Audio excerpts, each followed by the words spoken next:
Ya, Assalamualaikum warahmatullahi wabarakatuh. Kita lanjutkan perkuliahan kita di minggu ke-23 ya. Eh, Pertemuan ke-23 berarti pertemuan ke-11. Minggu ke-11. Nah, sebelumnya kita sudah membahas tentang dasar kenapa ada muncul sifat-sifat listrik dari material. Di mana kita lihat bahwa elektron gitu ya, yang berada di sekitar atom itu dia eh, membentuk atau bersifat sesuai dengan strukturnya. Pertama, karena adanya ikatan-ikatan eh, ikatan apa si elektron yang mengelilingi inti atom, kemudian ada interaksi antara elektron dengan elektron yang lainnya. Ya misalnya ada ikatan-ikatan kimia yang ikatannya misalnya kuat untuk kovalen, kemudian ionik dan seterusnya, yang pada akhirnya dia membentuk sebuah model Kronig Penny untuk menjelaskan bagaimana si atom bergerak dari si elektron bergerak dari satu atom ke atom yang lain, yang kita sebut sebagai Kronig Penny. Nah, sekarang kita akan membahas tentang uh, apa konsekuensi dari model-model uh, model-model fisis yang telah dikembangkan tersebut. Misalnya bagaimana konsekuensi model kisi kristal pada diatomik, gitu ya. Nah, kita melihat bahwa kita juga sudah membahas dan menurunkan persamaannya bahwa pada zona batas Brillouin, ya, yaitu pada zona batas Brillouin ini nilai K, ini adalah omega. Kita lihat bahwa di sini adalah uh, spektrum akustik, yang di atasnya adalah spektrum optik. Nah, ini adalah zona Brillouin batasnya. Ini zona Brillouin pertama mulai dari minus pi per 2A. Eh, ya. Yang ini adalah plus pi per 2A. Gitu ya. Ini adalah batasnya.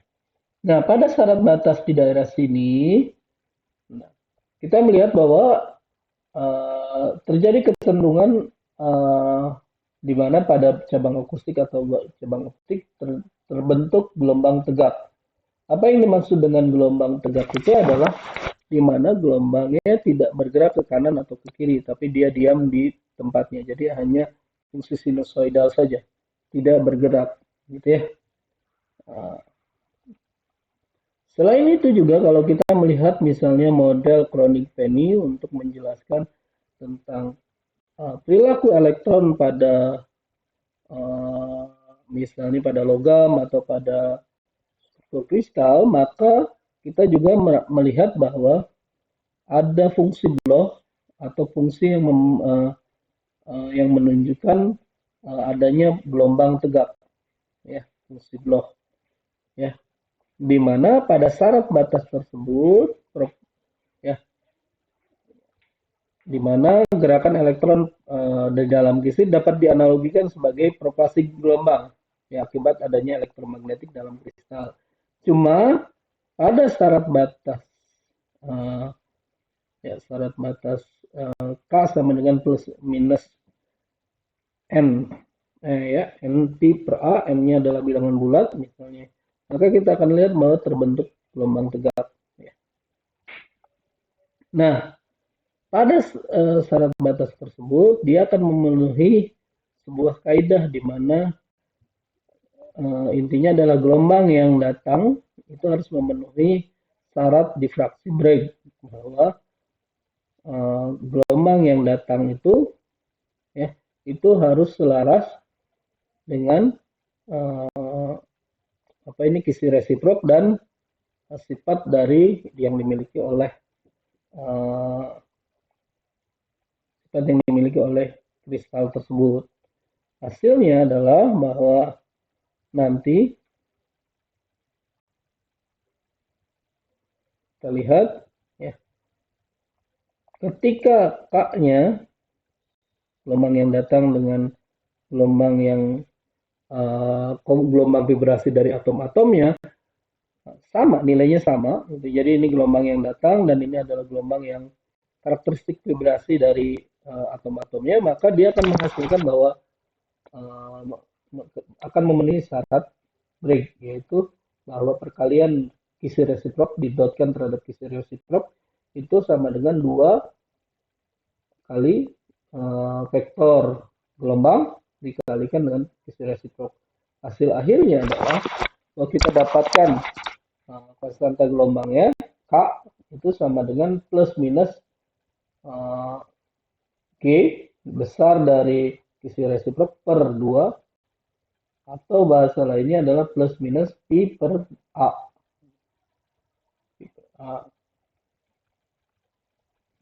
Jadi apa yang dimaksud dengan gelombang di sini? Coba lihat plus minusnya. Jadi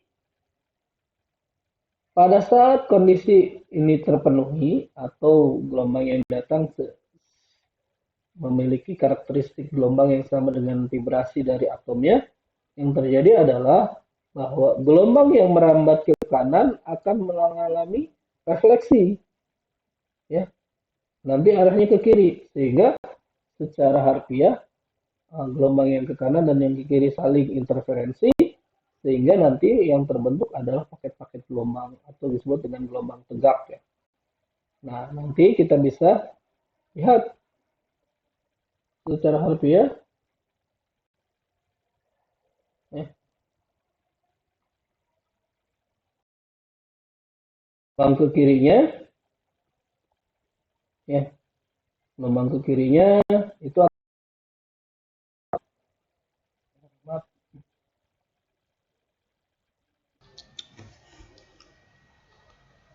Ya. Jadi pemahaman kita misalnya tentang fungsi gelombang ini K, ya. Karena ada 2, maka gelombangnya ada yang plus genap, yang minus atau ganjil. Nah, karena gelombangnya itu ada yang gelombang genap, maka fungsi gelombangnya itu menjadi seperti ini. Dan dia adalah fungsi genap, yaitu fungsi yang hanya dipengaruhi oleh posisi, ya, posisi. Nah, karena si elektron itu digambarkan sebagai fungsi gelombang, maka kita bisa mencari rapat muatan elektronnya, yaitu besar dari muatan elektron minus elektron dikalikan fungsi gelombang dikuadratkan. Jadi adalah probabilitas keberadaan gelombang, ya. Hasilnya seperti ini. Oke.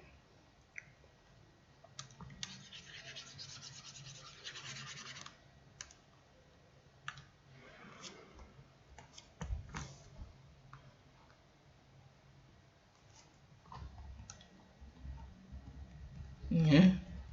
Nah, kemudian juga kalau kita melihat keberadaan fungsi ganjilnya, ya, keberadaan fungsi ganjilnya, ini adalah fungsi ganjil, maka kita dapatkan adanya perbedaan antara fungsi ganjil dan genap itu adalah besar dari ininya. Ada imajiner dan ini adalah fungsi sinus. Karena ini ada fungsi imajiner, maka nilainya nanti hasilnya adalah minus di sini. Minus, ya. Nah, ini adalah sin kuadratkan. Bentar dulu, imajiner harusnya nggak muncul, ya. Oh, ini berarti salah, ini nggak ada imajiner, ya. Harusnya nggak ada ini. Karena fungsi imajiner, ya, fungsi imajiner harusnya nggak ada. Bentar.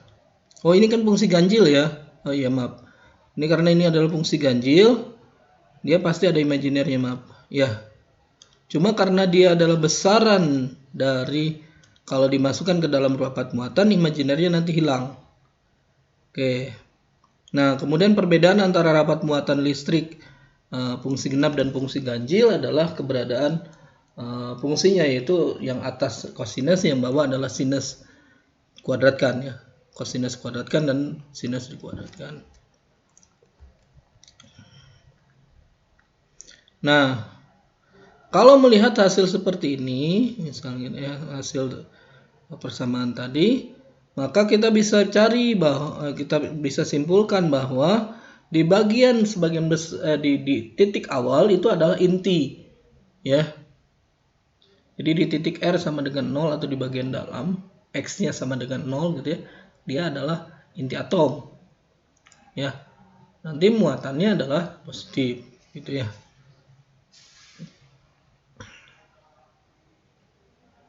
Nah, sedangkan fungsi gelombang yang nanti bagian luar itu adalah ikatan-ikatan dari lintasan-lintasan dari elektron gitu ya.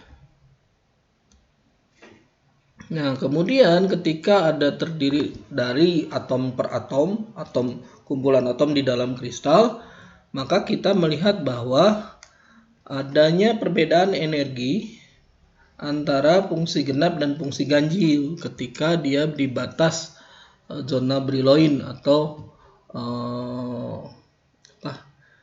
fungsi Blochnya sendiri ya, gitu. Dari fungsi Blochnya. Maka perbedaan antara fungsi genap dan fungsi ganjil inilah yang kita sebut sebagai celah pita energi. Apa maknanya? Jadi kalau kita punya misalnya fungsi K terhadap omega di sini, fungsi gelombang dan ini adalah frekuensinya, di mana kita tahu di sini ada fungsi optik, ya, yang ini adalah fungsi ini adalah akustik, yang ini adalah optik. Nah, perbedaan antara fungsi optik dan fungsi akustik inilah yang kita sebut sebagai band gap atau celah pita energi. Ya gitu ya. Nah, celah pita energi inilah yang akan nanti pada akhirnya menentukan karakteristik dari materialnya, apakah dia akan logam, insulator atau semikonduktor. Nah, apa yang dimaksud dengan ketiga jenis ini adalah pertama, logam ini adalah sebuah sifat di mana pita valensi. Jadi gini, ini adalah pita valensi. Jadi elektron terluar. Pita valensi. Tingkatan energi di kulit terluar. Ya. Jadi pita valensi ini adalah tingkatan energi di kulit terluar. Ada tingkatan energi konduksi. Apa tingkatan energi konduksi itu? Tingkatan energi di mana si elektron bergerak bebas. Elektron bergerak bebas. Oke ya, itu maknanya. Jadi nanti ini adalah tingkatan energi valensi, ini adalah energi konduksi. Nah, jika elektron di valensi ini posisinya sangat jauh dengan energi konduksi, ya, si elektron valensi ini berkumpul dan jauh ke tingkatan energi konduksi, ya. Jadi istilahnya adalah energi gapnya besar, sangat besar. Maka kita sebut dia sebagai isolator atau insulator. Sebuah bahan yang tidak dapat menghantarkan listrik. Jadi ini insulator. Nah, pada beberapa kondisi ternyata ini adalah tingkatan energi konduksi. Ternyata energi yang dimiliki oleh elektron valensi lebih tinggi. Ini adalah energi valensi. Jadi si elektron berada di tingkatan energi konduksi. Jadi artinya si elektron konduksi ini terisi oleh elektron. Jadi ini harusnya kulit terluar itu di bawah, misalnya ini ternyata dia malah justru di atas energi konduksi. sehingga si elektron bergerak bebas. Karena si elektron bergerak bebas, gitu ya, bisa bergerak bebas kemana saja, jadi dari satu atom ke atom yang lain, maka seakan-akan si elektron tersebut berada di lautan elektron. Nah, jadi dia bebas kemana saja, yang membatasi hanya dinding dan potensial dinding ya. Bisa karena dimensi materialnya atau karena ada barrier dari medan listrik, gitu ya. Nah, ini menunjukkan bahwa karena si elektron bebas ini adalah sifat-sifat yang dimiliki oleh logam, maka ternyata logam itu sifat utamanya adalah energi dari elektron terluarnya, energi yang dimiliki oleh elektron terluar, dia energinya lebih besar daripada energi valensi, energi konduksi, atau energi di mana si elektron bergerak bebas. Karena si elektronnya bergerak bebas, maka dia bersifat sebagai metal atau logam. Jadi elektronnya bergerak bebas. Oke. Nah, itu adalah insulator atau isolator dengan logam. Nah, ada beberapa kondisi di mana energi valensinya di bawah energi konduksi. Ya, cuma energi gapnya kecil. Energi gap, jarak antara energi valensi dengan energi konduksi itu jaraknya kecil. Ya, biasanya paling umum adalah sekitar 0,05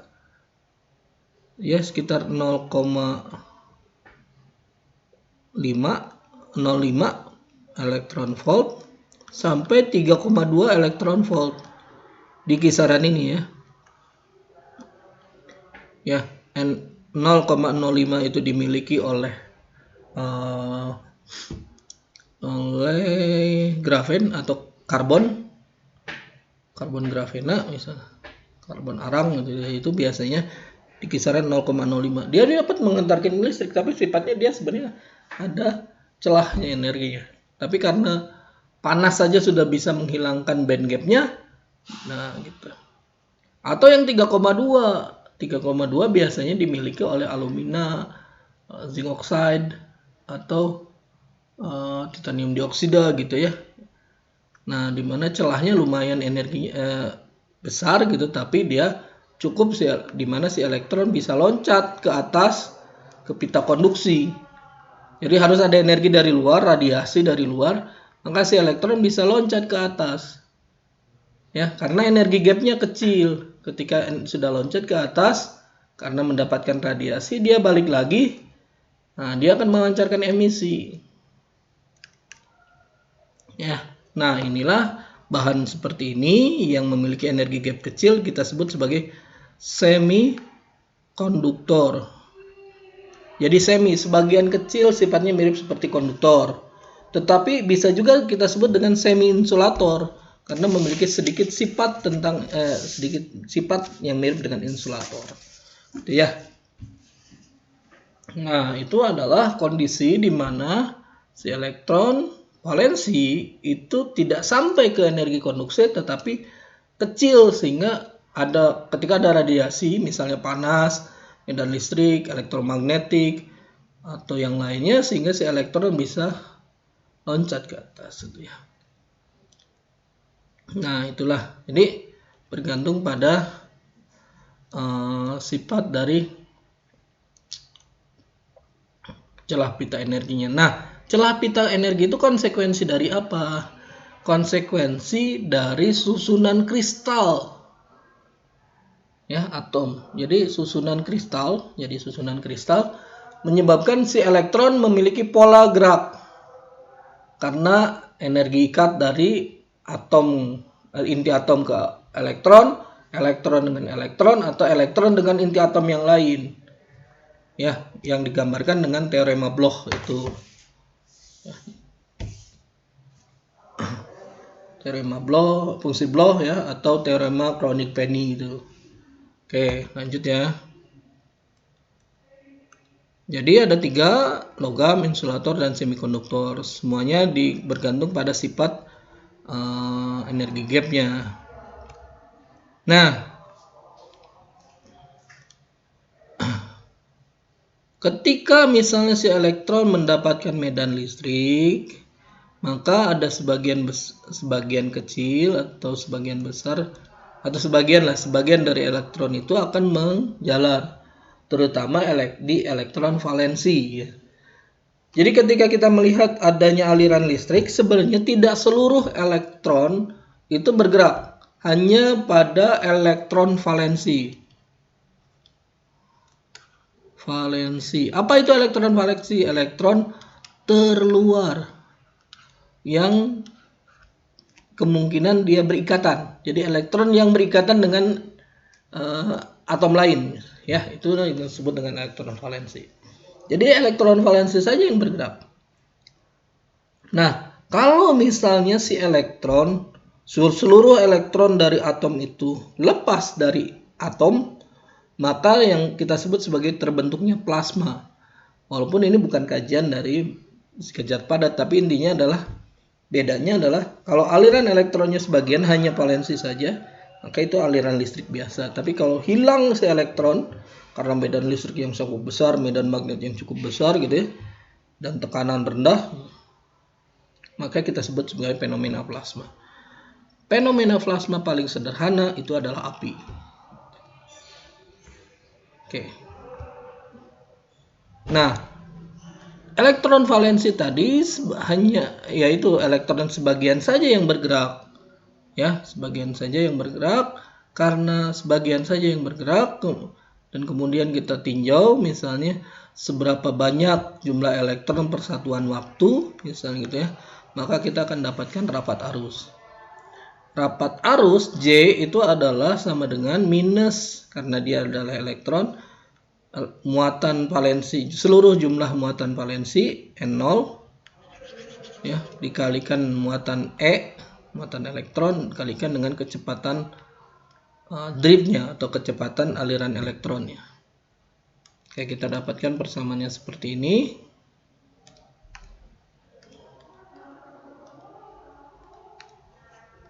Jadi si elektron, ini persamaan pita energi yang disederhanakan. Kita tahu bahwa energinya itu sebanding dengan H coret omega. Jadi ini kita ganti, yang ini bukan tadi omega lagi tapi energi. Ya. Oke. Nah, kemudian karena hanya ada sebagian elektron yang bergerak, kita tidak lihat satu persatu atom, tapi berdasarkan satu grup. Maka kecepatan rata-rata grupnya itu sebanding d omega per dk, atau sama dengan 1 per H coret kali dE per dk. Ya, jadi kecepatan grup itu sama dengan kemiringan fungsi energi.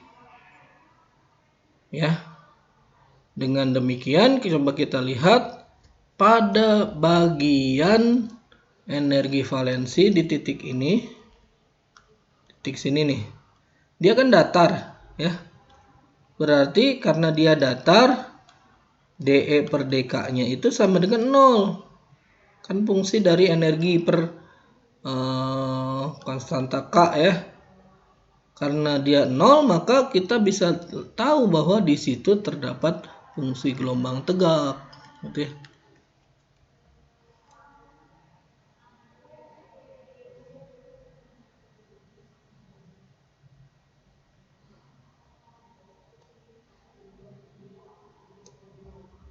Nah, selain juga misalnya ini seluruh elektron gitu ya, seluruhnya terisi gitu ya, seluruhnya terisi, maka elektron di sini seluruhnya memiliki kecepatan dalam istilahnya kecepatan yang random, dan jika ada yang ke kanan pasti ada yang ke kiri karena fungsi gelombang tegak tadi ya. Nah, karena dia adalah fungsi gelombang tegak, nah kalau pitanya penuh maka fungsi gelombang tegaknya sama besar. Tapi kalau misalnya fungsi pita energinya sebagian kosong atau sebagian terisi, maka kesetimbangannya tidak lagi terjaga, artinya dia bisa ke arah kiri dominan, ke arah kanan gitu ya, bergantung pada medan listrik yang diberikan gitu ya. Jadi kalau dia pita energinya atomnya, elektronnya ada di sini, maka dia akan cenderung ke arah kanan atau ke arah kiri bergantung pada medan listrik yang diberikan gitu ya.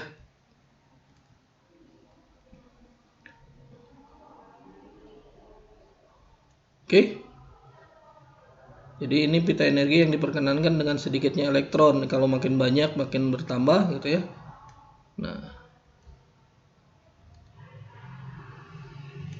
Nah ini adalah insulator. Nah oke. Ini adalah energi valensi ya yang terisi. Ini adalah pita energi kosong. Anggaplah ini adalah konduksi gitu ya.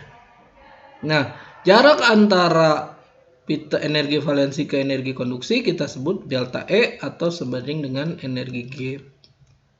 Ya. Nah, pertengahan dari energi gap ini adalah energi Fermi. Energi Fermi. Apa itu energi Fermi? Energi Fermi itu adalah energi valensi tambah energi konduksi dibagi 2. Kalau dia normal, suhunya suhu ruang biasa atau suhu rendah justru. Ya, tetapi kalau misalnya secara umum bisa dibuat energi Fermi itu sama dengan energi valensi ditambah setengah energi gap.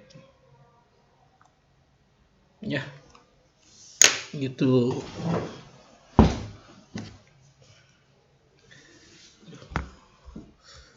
Oke, ini yang konduktor.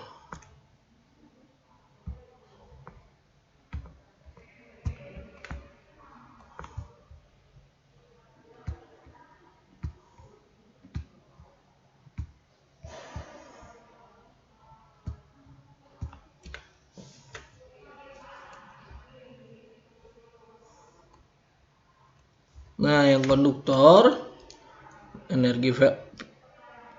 jadi energi valensinya dan energi Ferminya saling berdekatan. Sehingga si elektron bisa bergerak bebas ke sini.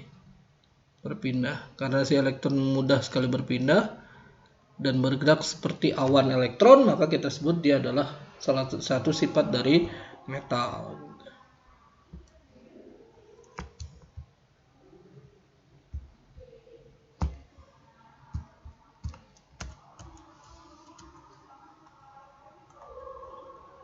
Oke. Nah, semikonduktor itu adalah sifat dari semilogam ya. Nah, tugasnya adalah bagaimana cara menghitung energi gap dari sebuah material menggunakan metode LCAO ya. Silahkan buat ringkasan metode LCAO atau mengukur besar energi gap dari sebuah struktur kristal menggunakan metode LCAO. Ya, oke, kumpulkan besok atau Kamis ya. Oke, sekian, terima kasih kuliah kita hari ini. Assalamualaikum warahmatullahi wabarakatuh.